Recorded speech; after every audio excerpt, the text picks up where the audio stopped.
Welcome to the .2 podcast from Casterbridge. My name is Christian Corley, and I'm joined with by James McLean. How are you doing, James? All right. Both of us living in a cave this week.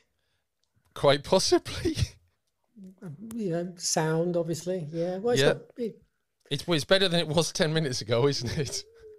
Absolutely. We had some serious tech issues there. That was very freaky. Is James sounded like Barry White, and I imagine I probably sounded the same. Cyberman Barry White was the vibe I was getting from James.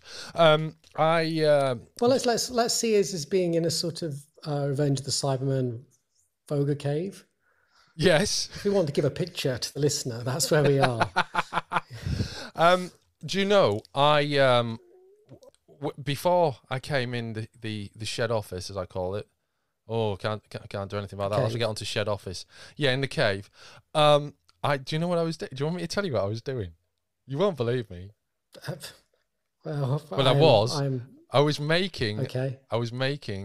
just finished baking sourdough bread.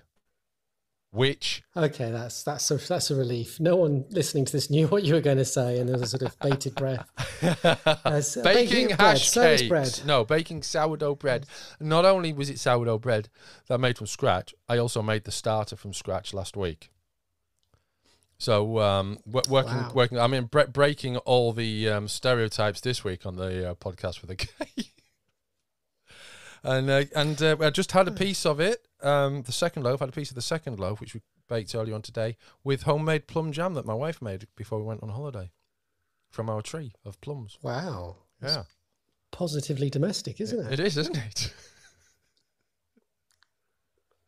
Absolutely. Which Can you imagine 18-year-old Christian Corley hearing you now? The 18-year-old Christian seeing Corley. That this is your thinking of this as that's the future. Do you know what the 18-year-old Christian Corley would he approve? Was I don't know. He might have been interested in the sourdough bread if it had pizza potential. Because no one knew what sourdough was hardly. However long ago that was, that's 30 years ago. Yeah. Yeah. So. Yeah.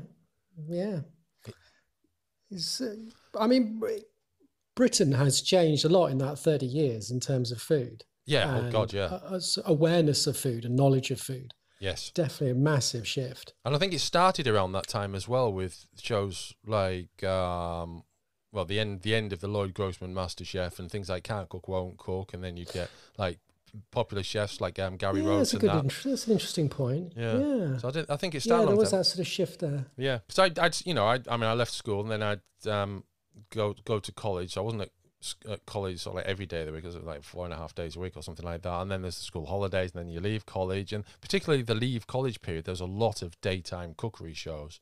I think that's where it really started to have an impact on things. I saw an old this is nothing to do with .2, but I saw an old Gordon Ramsay thing the other day, and he looked ridiculously young. It didn't even look like the same guy. What now or then? Then he looked like a completely different. Okay, okay. Yeah, he looked like a completely different man. Yeah, I don't know if he's had work done. I wouldn't know. I think he has, and that's just part of the industry. It's not a criticism. Well, indeed, yeah. Just noticing aesthetical shifts. But speaking of people who have had athletical shifts, aesthetical shifts, athletic and aesthetic, actually. Matt Smith, which is kind of what we've gathered to talk about, actually, in the dragon thing, House of the Dragon, the Game of Thrones sequel / prequel. He's quite beefy these days, Matt Smith. I didn't realise, and he's very good in it as well. I know you haven't watched it, have you? I have not, no. So I'm not going to give you any spoilers, but he is. It's well cast. It feels similar yet different. But Matt Smith is he's the most memorable character by a long stretch. He's very good.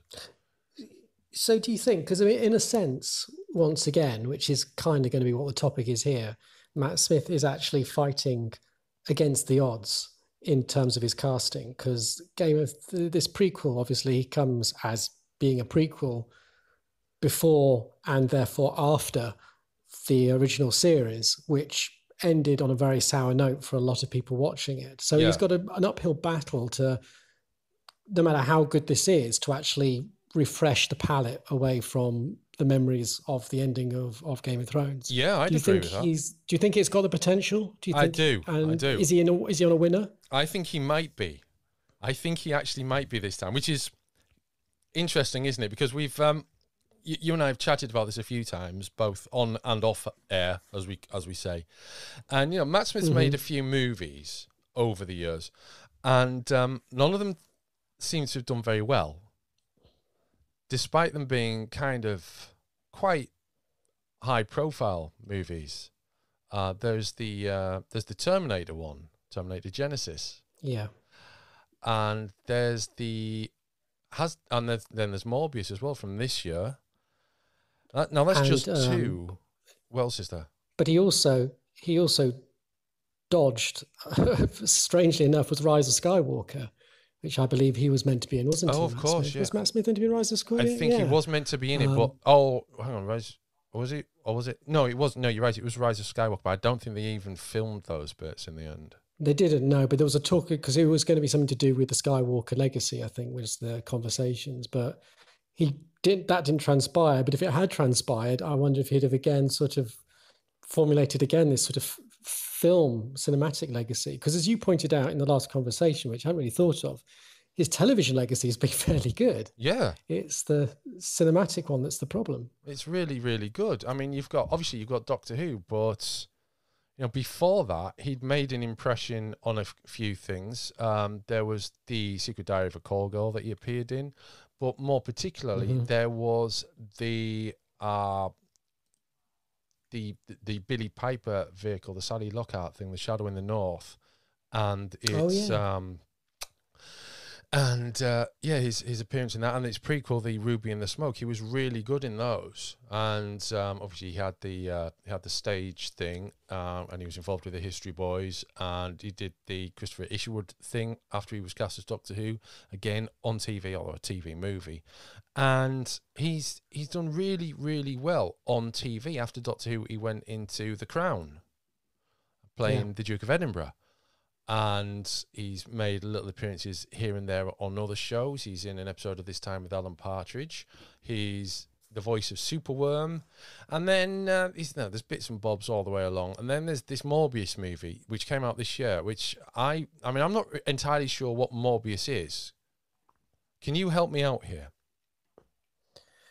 Well, I mean, I am cautious because my memory of Morbius really comes from the comics and the animated Spider-Man show. I mean, he's one of the sort of neutral characters in that universe. As we know, Sony's got rights to pretty much most of the Spider-Man canon of characters, and they've been juggling these ideas of villains, and I suppose Morbius is like an anti-hero, maybe. Right. Sometimes on side, sometimes more of an antagonist, as far as I recall, who is essentially again another vampire, with a slight, a bit like Blade, which of course is coming out again next year. I think. Reboot of that for Feige's Marvel Cinematic Universe. And he's a key character in it, though, isn't he? He's a key character in it as well, though, isn't he? Well, I think he's obviously, I think he's had his own titles, but as far as I'm aware, and I'm sure more avid, I don't want to call them dweebs, aficionado, it's a good word. With love of that character, yes, I'm sure they'll be able to give us more in the comments, but I never get the impression he's been a massively successful character in terms of notoriety, because I mean he sits very much close to sort of standardized legends of vampires and the like, and he has infected other characters in the past. I haven't seen the film. I've not really got any interest in seeing it, to be honest. No, well, I'm looking at the cast list. What I hear. It's Jared Leto, obviously, and Jared Harris is also in it. Michael Keaton's in it as Toomes, who yes, people will recall from Spider-Man. Also in it is Corey Johnson, who played Henry Van Statten in Dalek. Oh yes, he does quite a lot of those sort of things. So Matt Smith was in. So just go on. So yes, he's a fictional character. He debuted as a sympathetic enemy to Spider-Man after years of reoccurring stories as a Spider-Man villain. In the sort of 90s, they shifted him, I think, a little. So he's more of a sort of conflicted, brutal anti-hero, or sometimes tragic, occasionally maddened villain. So he's, as I say, he sits in that sort of grey area, right? As a living vampire per se. So he's not undead like a vampire, but he is a vampire. So yeah, I always thought it was a weird one to. This is what I find weird with. It's not weird with Matt Smith, but it must be hard to work on these sort of decisions and cast. You know, where to audition or where to go for, because everything about Morbius always sung to me as like a not a good choice if you have the potential to make choices in your acting career, because it doesn't really sing anything. I mean, we've had the angels, we've had the blades, these sort of permutations of the vampire, and it's like, what's this going to bring? And also, he's a character really known for Spider-Man, and as soon as he's there without Spider-Man, especially, I think we said this before, after No Way Home, where you had multiple Spider-Men, the next film in that sort of canon that you want to see is not one without any Spider-Man whatsoever. Yeah. So it's a very odd one to pick if it was more of a choice, unless it was just like, this will work for me. Well, then again, I mean, all the actors who have a profile, I suppose, want to be involved in the Marvel movies, don't they? Or in some way, if not in Marvel, then DC. So you can kind of understand why he's gone to it, especially given his co-star, who's kind of been the reverse. Karen Gillan, she's been absolutely, she can't find a bad movie. She's been superb in everything she's been in. She's made great independent movies, and she's been in great top draw movies. But on the Marvel side, again, without me taking the mantle of dweeb here, is the Sony side of the Marvel license has not had a very good run. No, bar maybe the Into the Spider-Verse, which was a good hit for them, but the Venom series, while it's done well in the box, first one did well in the box office. It wasn't an incredible film. It wasn't a bad film either, but the Spider-Man since Maguire, Andrew Garfield now has more value and kudos than he perhaps did when those films were fresh. So it's not the franchise. It's not the Karen Gillan going for at the time, maybe it's losing its value a bit now. Guardians was a really good choice, but then to be fair, I mean, Guardians was an unknown, wasn't it? When I heard they were doing Guardians, I was a bit like, that seems a bit out there for Marvel. What's that going to be like? So I suppose she took the gamble as well. Yeah, I suppose it's just the same as Matt did. Yeah. It's easy to retrospectively go, oh yeah, that was a great move. Yeah, well, it's the same with any gamble, I suppose, isn't it? You don't know. You're not going to know. Sometimes you're not going to know, even if you do know. I mean, I saw some videos about Morbius, and I know we're perhaps going a bit off track. They're sort of suggesting or alluding to it being damaged by initially being something that would have threaded into the MCU, but when Disney saw or perhaps got wind of what it was doing, distanced themselves, and then they had to do reshoots to try and sort of reconfigure the movie, as it couldn't sit so close to the MCU. I don't know if that's true or not. Right. But then maybe that's why, films are in that sort of sense a more risky medium, I suppose, in some ways. I can think of probably 1,000 critics and academics rising out of their graves or houses or caves to come and attack me on that. But sheds, because I mean, television has so much money put behind it as well, but it does seem somehow more of a hit and miss still, doesn't it, than a television show, which is perhaps why things that I don't know. Maybe I'm just tired and I'm talking. Well, maybe. Well, look. Let's just go back to House of the Dragon. Matt Smith. I wasn't expecting you to say that, but okay. Okay, Matt Smith. was initially reluctant to take the role, according to an interview with The Hollywood Reporter. He plays Daemon Targaryen, so unsurprisingly, he has blonde hair and there are hints of incest. He appears in the first episode to fancy his niece. I don't think that's too much of a spoiler. Pani Considine's in it, and that is something that convinced Matt Smith to take the role. Now, this is interesting, because we were talking about controversy and Matt Smith roles and movies and things. When your casting was first announced, it was a bit controversial among fans because I think they associate you so strongly with your previous work. To which he said, you have to sort of disappear and can't really listen to outside noise. Which is, I suppose, he has to, doesn't he? Because, you know, he has... I mean, let's cast our minds back to Terminator Genesis, which I went to the cinema to watch. Mm-hmm. And it wasn't a great movie experience, really. It was one of those things that feels like what it's supposed to be without actually being what it's supposed to be. It felt like... almost like a spoof of Terminator. It felt to me like a TV miniseries. It kind of had that sort of feel to its pacing, like it was three 40-minute episodes put together. Yeah. It didn't really feel like a film. It felt far too confused but I didn't mind it. I actually quite enjoyed watching it. I think it had enough twists and fun things going on. But yeah, it didn't feel like a confident one singular piece of work. I think my main problem with Terminator Genesis was the John Connor guy. I didn't buy him as John Connor at all. He just seemed to be some guy who was called John Connor rather than have... And maybe they did that intentionally to subvert the expectations of John Connor. But then again, given what the John Connor character goes through in that movie, having a sort of heroic John Connor would have been a better option. That guy didn't scream heroic John Connor to me. He looked like a accountant, you know.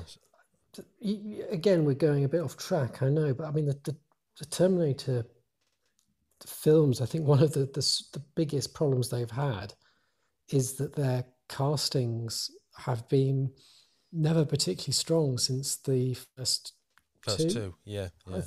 I mean, even strangely enough, going to Game of Thrones, you know, with Emilia Clarke in Genesis, I didn't feel she worked as Sarah Connor either. No. So I think even again, going back to Game of Thrones, Lena Headey in the Sarah Connor Chronicles, I mean, she's a good actress, but she never felt like Sarah. And they seem to have always struggled, I think, by constantly trying to replicate Sarah Connor and John Connor.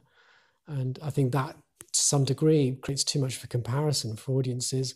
And thus they start to find it just a little almost uncanny valley when they're looking at Sarah Connor who's not Sarah Connor to them. And yeah. Yeah, Sarah Connor who's not Sarah Connor. Yeah. Matt Smith plays Daemon Targaryen, as I said, and he's got a couple of good scenes. Now, the main reason I want to mention this, and I don't want to talk about it because we're going to go too much into it, and then I'm going to spoil it for everyone. But he is really, really good. He is if you're a Matt Smith fan, and I know there's a lot of them out there, you should be watching House of the Dragon. You probably know this already. He is really good in it. He's, in my opinion, I've only seen, there's only one episode available to watch at the moment. But he's the reason to watch it. I think he's carrying some confidence with that, and he seems to have the role of the character to watch. So in the old Game of Thrones, there'd be occasions when even key characters wouldn't appear for a couple of weeks on end. I don't see that happening with this. I think he's too much of a key character. Do you think there's enough time, and not just time, but quality for, if he did do a return to the show that we tend to talk about, that this would give him that value? Because I think Tennant's has been very comfortable coming back because Tennant's, made some shrewd and probably sometimes lucky choices. Yeah. To a point where his career has become stable, that going back to that show has never been a risk.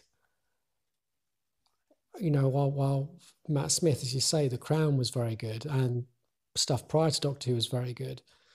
But, the public profile of these a bit hit and miss films that he's landed. Well, would that be something that would make? Do you know what I mean? I suspect his hit and miss movies have been largely anonymous to the larger public. So I suspect it's, you know, the past 10 years for Matt Smith has been Doctor Who and The Crown, and then House of the Dragon in you know, in terms of public perception. So going back to Doctor Who, which he surely must do in the coming months, if he hasn't already, film some scenes for what's coming up in. But is it also next year. I mean, with actors being so fearful of typecasting, and if you've not got roles which, in terms of industry, have got the weight and value and a demonstration of skill sets in a successful format. I mean, I'm not for a moment saying that any of the films that haven't done well for him are his fault, because it's not at all. You know, there is a roll of the dice in a lot of this. But I always wonder whether that is, you know, when actors are comfortable to return to previous properties, is it less the public perception, but more that they feel that within the industry that they've garnered enough credibility and strength to be able to be mobile in their choices, which isn't then sort of configured back to people just, you know, in the industry thinking of Doctor Who and them. Yeah, I never really thought about it like that. I don't know. I mean, I think typecasting is some. I mean, as not an actor, again, I could imagine many actors coming attacking me from their houses, caves, and whatever for this. But I always wonder how much, you know. I wonder how you can verify typecasting. I imagine they can. They probably perhaps some feedback from casting agents and the like. But you know, sometimes it's just so much luck in this industry. Yeah. And you think to get any good role is a certain amount of luck, because it depends on, you know, who you're up against, not just your own skills, but the quality of those who are also auditioning. I'm just looking at another movie Matt Smith was in called Patient Zero, which co-starred Natalie Dormer, Stanley Tucci as well was in it. Colin McFarlane's in it. It's I recall mention of that on a Doctor Who website, probably Phillips, the Doctor Who companion, back in the day, and I'd completely forgotten it existed. It's some sort of semi-zombie movie, I think. I think that underlines what you're saying, really. Yeah, I think a lot of it is luck. Yeah, there is so much luck involved in this, and picking the right films. I say Tennant's done very well. Karen Gillan's done very well. You know, she had that one show which lasted the season, didn't she? But even that wasn't a critical failure. It was considered quite good. So yeah, I think it's just surprising because, I mean, he is such a versatile actor, and I think one expects him to sort of fly well, and then you see him sort of end up in these films which, you know, don't do quite as well, and you just kind of like, oh, come on, Matt. You know, it's almost like watching a footballer, I guess, to use an analogy, which he'd probably be comfortable with. Yeah. You know, you can do this. You've got the skills, and you're just waiting for the right opening for them to show their value. I wonder. He's 40 this year. Good Lord. So maybe this is the right time for something to kickstart, because he's got a face, hasn't he? Let's be honest. Yeah. He has a distinctive face. He's got an unforgettably, oddly handsome, yet threatening, and at the same time kind of hangdog and downbeat face, which reminds me of Ian McKellen, actually. And, you know, McKellen wasn't hugely famous away from the theatre before he was sort of into his 50s. Maybe the same things, you know, maybe it's a similar time of life for Matt Smith.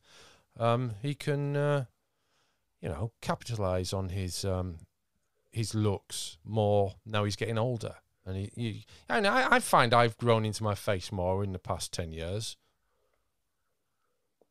Just looking at it, in the mirror nearby. I'm more confident about my features. I know that they're not hugely. I don't have movie star good looks, you know, and I think there's probably a time in everyone's life when they realise that no, I am not, you know, stunningly beautiful, but there's something there I can work with. And I think it's probably a very important moment in the life of many actors to get to that stage. So, you know, I'm purely speculating here, but maybe that is something for Matt Smith's career going forward. Yeah, I think that is a kind of truth, because it's, you know, the power of his Doctor Who role to some degree came from the ability that he was very much his demeanor is of an older man in a young person's body. There's this sort of real dissonance in his aesthetic, which is both very young and also somehow quite old. And as he gets older, that shifts. And I think, yes, there's a sort of a certain amount of, you know, a sort of unique handsomeness becomes a sort of distinctiveness, as you say, like McKellen has. So yeah, maybe so. Maybe it'll just mean that, as you say, it will be a different ballpark, to again use an analogy he'd probably quite like. Again, 40 plus. Yeah. So he did Pride and Prejudice and Zombies, didn't he? Which didn't do well either. Oh yes, of course. Yeah. Which I mean, that should have done, really, shouldn't it? It was a surprise that it didn't. Yes, exactly. I mean, Morbius, I was not surprised it didn't do well, but I was a little surprised. And I could have seen it going either way, Pride and Prejudice and Zombies. The other thing, though, I'm noticing, looking through these, is the casting in everything that he's been in is tip top. None of them look like they're low budget flicks or anything like that. He's gone for movies where there's good co-stars. Charles Dance is in Pride, Prejudice and Zombies.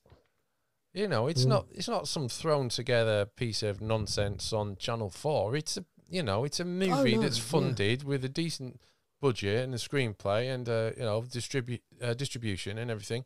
And it's just it is a strange thing. And like you say, there's got to be a lot of luck around it. Oh God, yes, absolutely. But I mean, at the same time, I suppose some of the differences in my head between Smith and Tennant is that a lot of Tennant stuff, he's had quite central roles, while a lot of Smith's films, he's sort of been slightly peripheral. So in some ways, the stuff that I see Tennant do, he seems to have a far more... but then, I don't know, well, I suppose...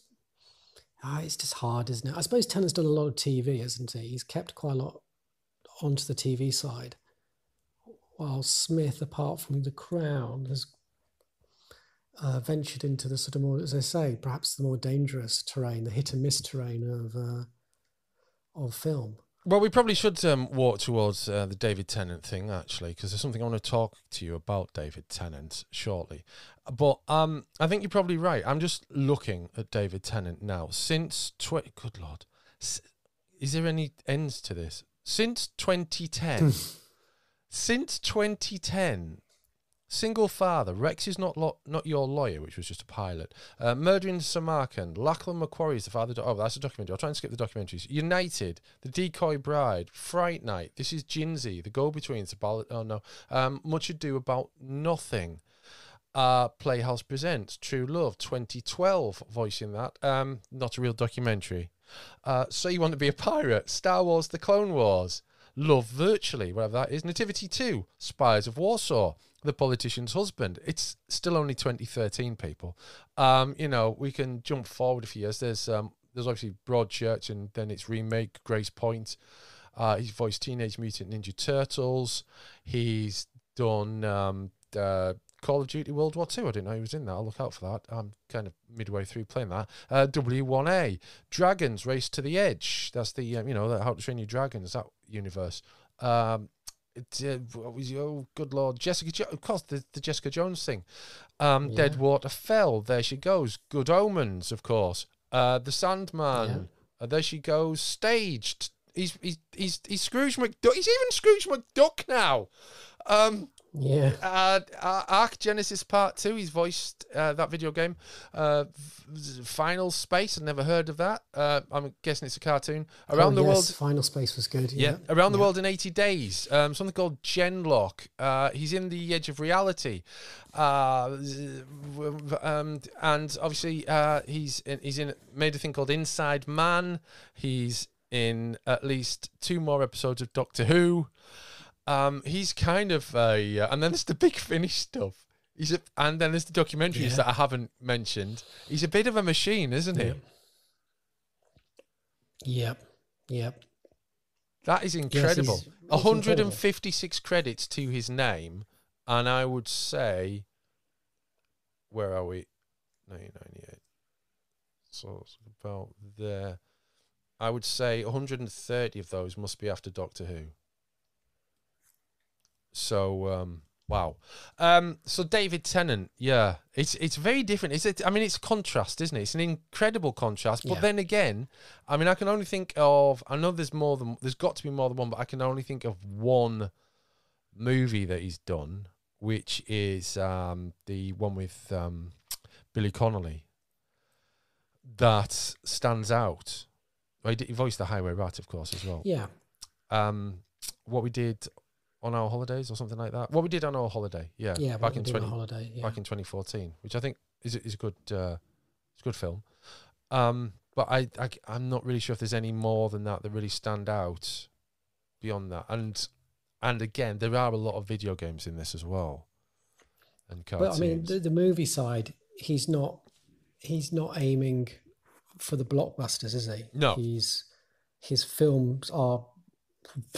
They go here, there, and everywhere, but they're not really the blockbusters. And it is, as you say, it's very weird. I mean, you say Final Space. I mean, I watched that, which is a fun sci-fi cartoon. Ran 3 series before Netflix cancelled it, and it just ends, which is deeply frustrating. And a rant for another time on that sort of thing. But his voice in that as for one of the characters, I never recognised it was him. Oh, he's very versatile, and he exploits that very well. Something else I forgot to mention was Tree Fu Tom, the CBeebies show, which is notable because it also co-stars Sophie Aldred as the he co-stars David Tennant. Sophie Aldred's the lead character voice on that. Now, the thing about David Tennant that I wanted to ask you about, I want to know what you think. How is this going to work with David Tennant coming back in Doctor Who? Do you think? Have you given it any thought? Because I have a theory, but I want to know what you think before I expound my theory. My brain, as you say, that goes back to the Buffy musical. You say, I have a theory. I think it may be demons. Anyway, there'll be a listener out there who is thinking the same as me. I haven't really thought about it since we last talked about it. How long is it now before it happens? Not that obviously that episode, but the finale. I understand there's some images coming along the weekend. I think it's next month or the month after. Hang on, we can Google this because we have the technology. Doctor Who Centenary Special date. Roughly speaking, it's going to be in October. So in October? I thought it'd be September. Okay, October. No, I've not. I mean, please hit me with your theory stick. Das ist gut, sehr magnifique. I have a feeling deep inside that, just to carry on these musical metaphors, we've seen David Tennant and we've seen Catherine Tate and we've seen the late Bernard Cribbins photographed. They've clearly recorded scenes together, and it appears that David Tennant is, in Doctor Who at the commencement, shall we say, of this televisual feast. I'm doing it again, of the Russell T Davies era, which obviously will dovetail in some way. Now, what I'm wondering is, does the current Doctor, whose number escapes me at the moment, does she regenerate in some accidental proximity to Donna, who obviously cannot remember the Doctor because of the whole Dr. Donna thing? Is there Doctor in Donna, Mrs., And is that the instigation for her to regenerate into a David Tennant-bodied Doctor? That's what I'm thinking. Well, we talked a few months ago, didn't we, about the idea? I think I sort of said, that we reckoned that one of the hidden guest stars for this next episode is Donna, because it was alluded by Janet Fielding or Sophie Aldred. I think it was Fielding. Yes. So there was a ray that they were not the only guests for this, but that was being kept. So it would make sense that Donna being there would create a perfect catalyst into the Davis era and, as you say, into the Tennant thing. My only wonder about your rationale is that, again, do we say this? Shall we say spoiler? We will say spoiler. So it was in 2010. What are you talking about?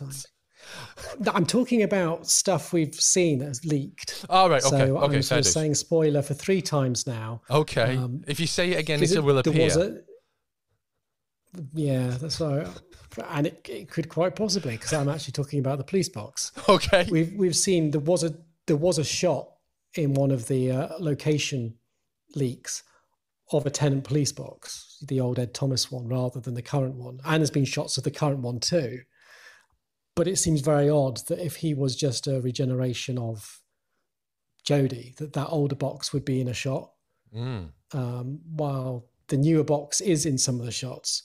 I'm not quite sure how and when the listener needs to unplug their ear holes, but that's the spoiler, if it is a spoiler, because we don't actually know why it's there and we don't know whether it's got any relevance whatsoever. But it made me wonder, is this actually something separate? Is it? But then, as I say, the current box was on the shoot as well in London. So okay. So, I mean, this entire theory bases it around the idea that there is a kind of Tennant as a stopgap before Ncuti Gatwa's Doctor, doesn't it? I mean, that might not be what happens at all, as you say. There could be something else parallel taking place. We don't know. So, well, I mean, the obvious thing, isn't there? I mean, and it can still exist around Donna because it's of the same period. It could simply be the Doctor we see is the half-human Doctor. Yeah. From the Rose universe. I mean, we know that Davis always had plans to do something potentially around that version. So he's always been in the side pocket. That was the spin-off movie placeholder Doctor. Yes. So it could make sense that is the one that comes back. And the reason now suddenly it's clicking to me that this could be the case is that would be a way to explain the aging. Yeah. Because that Doctor can age, so you can have an older Tennant and you don't have to justify it. And of course, we know what happened in the last episode with the walls between the universes being upset. Yeah, with, absolutely. So I mean, I would probably, if I was going to put money on anything, I think you're right. I think Donna will appear. I think we're both right. I think Donna will appear in the next episode. And I do wonder whether, because I think even though we don't see it, I don't know, I can't remember if it was cut or it was just in the script, there was a point where he is given by our universe Doctor a piece of the coral, isn't he, from the TARDIS, so he could grow his own in that universe. Do you know what? I can't remember if that was in it or whether it was cut or not either. It's definitely in the script, but I don't remember. It was definitely, yeah. So you've got the whole thing to have a TARDIS, so you could have 2 TARDISes from 2 different universes, and that could be a way of doing it. In fact, I would say that is probably the most likely, because that would just get around the age issue. It doesn't disrupt Ncuti in any way. I mean, it could be that they do at the end of the Jodie one that she just vanishes, and then you have the Tennant Doctor come through, and there is an episode that works around him. A search for the Doctor sort of thing. Of course, you do know that this means that this other Doctor is traveling through time and space with a companion and her grandfather. Well, my guess would be that in my scenario that I'm postulating here, riffing off you, would be the Donna is from our universe and Wilf is from our universe, and for whatever reason he homes in on her into this universe, as you say, because the boundaries have been broken or weakened. that he can come through. That would be my guess. That could also mean there could be a Piper cameo, which would not surprise me for this sort of centenary period. I could see that being very likely that they might do that. So yeah, that would be my guess. Okay. Well, and I think that would be quite interesting. Yeah. Well, there's plenty to think of there. Which brings us nicely to the end of this week's Doctor Who podcast from Kasterborous. Thank you very much for joining us. Once again, we'll be back soon with some extra people, perhaps. Until then, it's goodbye.